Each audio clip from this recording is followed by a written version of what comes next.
Panama के जंगलों की। जो जंगल पता नहीं कितने इंसानों को खा गया।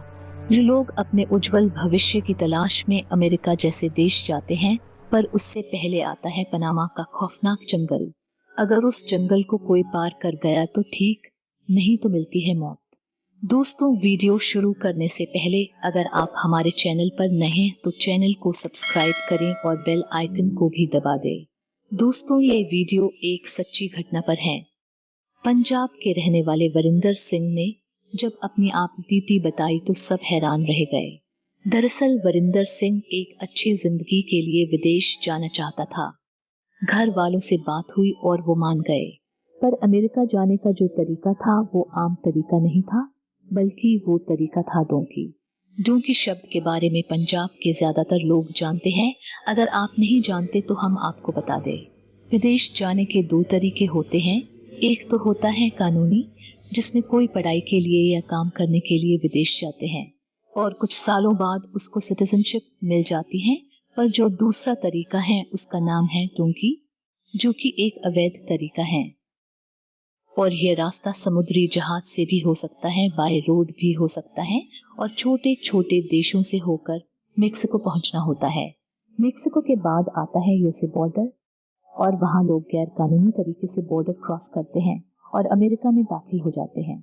लेकिन यह सुनने में जितना आसान है, हकीकत में उतना ही मुश्किल और भयानक होता है, क्योंकि मेक्सिको बॉर्डर से पहले 8 देशों से होकर जाना पड़ता है, जिसमें सबसे पहला देश है इक्वाडोर, फिर Colombia, Panama, Costa Rica, Nicaragua, Honduras, फिर ग्वाटेमाला और फिर आता है मेक्सिको यूएसए बॉर्डर।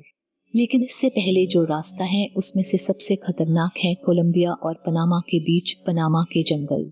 वरिंदर बताते हैं कि पनामा के जंगल तकरीबन 100 किलोमीटर तक फैले हुए हैं, जिनको पार करने में 6 से 7 दिन लग जाते हैं।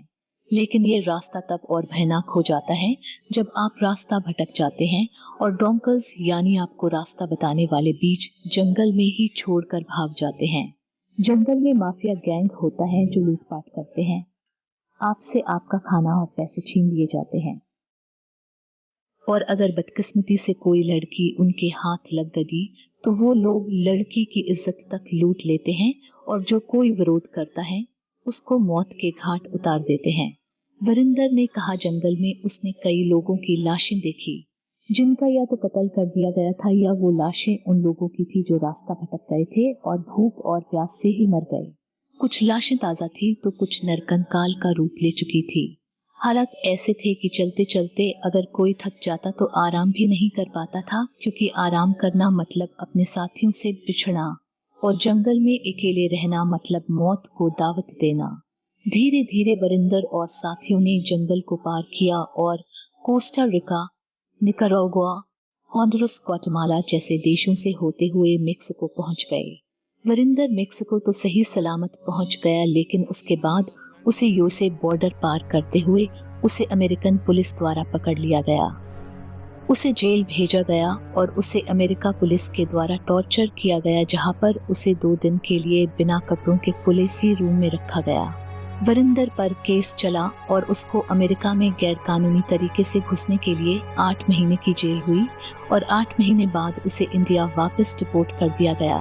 वरिंदर आज सब कुछ गवाकर अपने गांव बैठा है।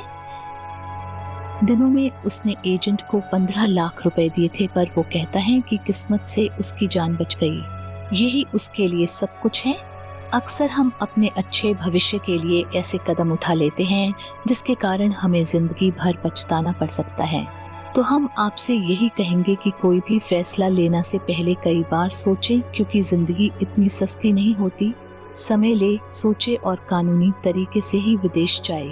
वरिंदर की किस्मत ने तो उसका साथ दे दिया और वो जिंदा लौट आया, पर पनामा के जंगल में वो लाशें भी थी जो वरिंदर ने अपनी आंखों से देखी थी। अगर ये वीडियो आपको अच्छी लगी हो तो वीडियो को शेयर करें और चैनल को सब्सक्राइब करना ना भूलें। धन्यवाद।